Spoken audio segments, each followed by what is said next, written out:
Somber Echoes, a 2D Metroidvania that skillfully blends horror-esque sci-fi with Greek mythology and dark fantasy themes, presents a solid foundation that could pave the way for a sequel or other captivating IPs.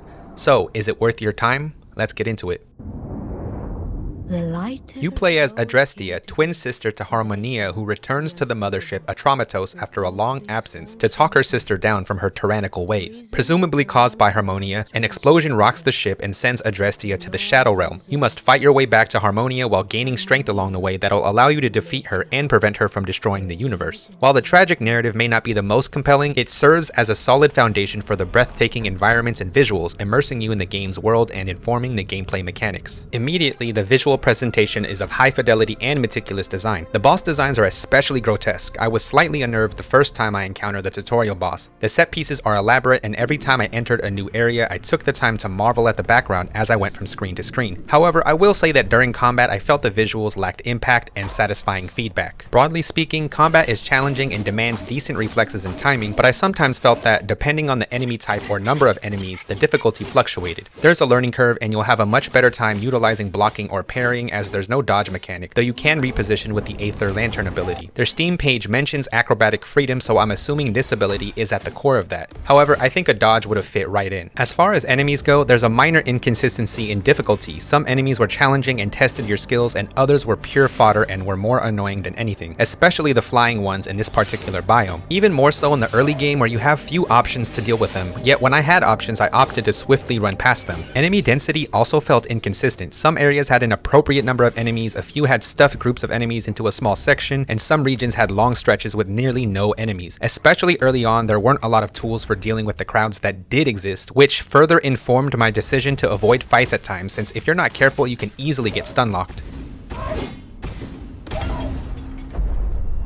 Another thing is that combat lacked enemy feedback. Weapon swings lacked weight and on-hit impact, and enemy telegraphing was sometimes non-existent. A red aura indicates an attack, but they are a bit deceiving, coupled with the fact that there are little to no audio cues, which I'll get into more when I talk about the game's sound and music. Still, it's more about memorizing attack patterns than reflexes with some enemies. To be fair, once you gather all the abilities, combat is much smoother and significantly easier. However, as I mentioned before, by that point, I decided to run past most encounters, especially if I was in the middle of backtracking. At that point, I didn't feel as excited to use my abilities as much even after upgrading them, which added specific attributes to your weapon, such as increased damage for your primary or a more forgiving parry window for your shield. Combat is not bad, but sometimes it feels floaty and could be slightly more snappy. There is an upgrade that allows you to increase attack speed, but it felt inconsequential as I didn't get it until the near end game. Similarly, parrying felt inconsistent before the upgrade, especially with flying enemies. You also get a charged attack, which I rarely used due to most enemy attacks coming out so fast. Overall, while not innovative, the combat is still solid. Regarding exploration, the detailed environments and biomes with unique identities are the main draw. That is because there isn't much incentive to explore otherwise besides upgrades and finding survivors hidden behind secret walls. A handful of times I found dead-end paths, or the reward didn't justify the means to get it in the first place. As you explore more, you also discover statues and memories that serve as lore dumps, though honestly they didn't provide as much context as I would have thought. The fast travel system is inconsistent and weird at times. Some regions had decently placed checkpoints called shrines which you could travel between, and other times there were long stretches without shrines where dying set you back an annoyingly considerable distance. Also, for some reason, you could teleport between shrines within a biome, but to travel across biomes, which the game calls districts, you had to head to a separate shrine instead, which made backtracking tedious. Trains and teleporters can take you to fixed locations, but using them felt awkward. In addition, you can unlock shortcuts that open up paths within the sections of each district, but I found myself rarely using them once I unlocked them.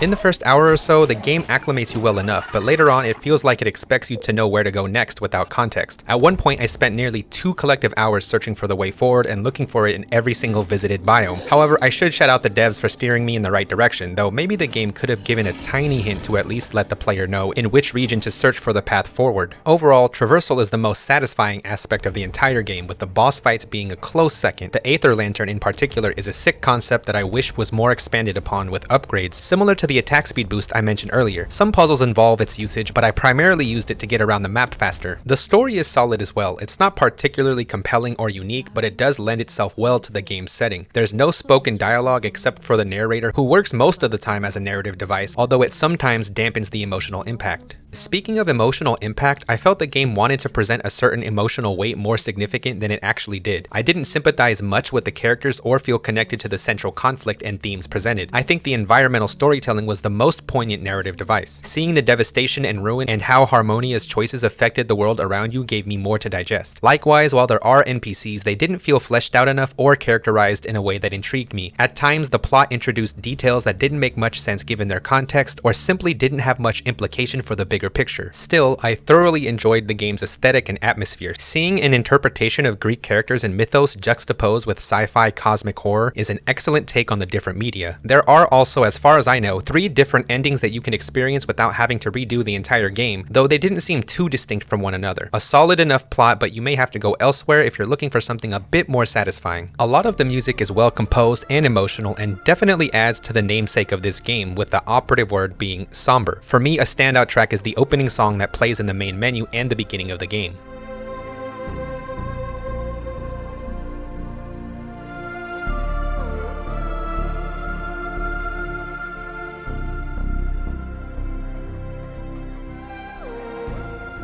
Typically, the sound design is solid, but tends to be noticeably inconsistent in random instances. Relatedly to the lack of visual impact mentioned earlier, some enemies lack audio impact and sometimes don't even make noise. A lot of enemies and even bosses would be that much more menacing if they had more distinct audio designs and cues. However, the ambient sounds were great and mostly added to the atmosphere, especially in the more foreboding and dark biomes.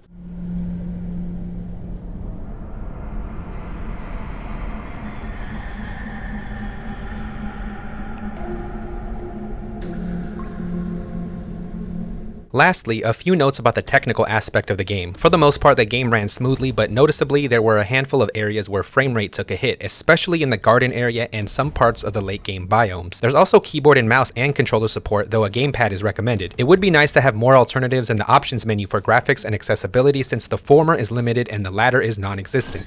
Examples could include turning subtitles off, reducing visual clutter as light sources can be pretty bright, and even basic difficulty or gameplay modifiers. Another thing to note is that the camera tends to swing quite a bit on its own, so turning that down in the options could make the experience smoother for other players. So, is this game worth your time? Well, that depends. Like me, are you a huge Metroidvania fan? Do you like detailed set pieces, environmental storytelling, and smooth traversal mechanics? If you answered yes to any of those questions, then you'll likely enjoy this game. However, if inconsistent sound design, a middle-of-the-road plot, and standard combat are deal breakers for you, maybe get this one on sale or make use of the Steam 2-hour refund window. For everyone else, this may or may not be your cup of tea. While this doesn't stand up there with some of the genre's best, if you enjoy Metroidvanias as much as I do, it could be worth a look. Otherwise, if you're on the fence, I'd recommend trying other titles in the genre. Anyway, that's all for now. Peace out everyone, and see you at the next video.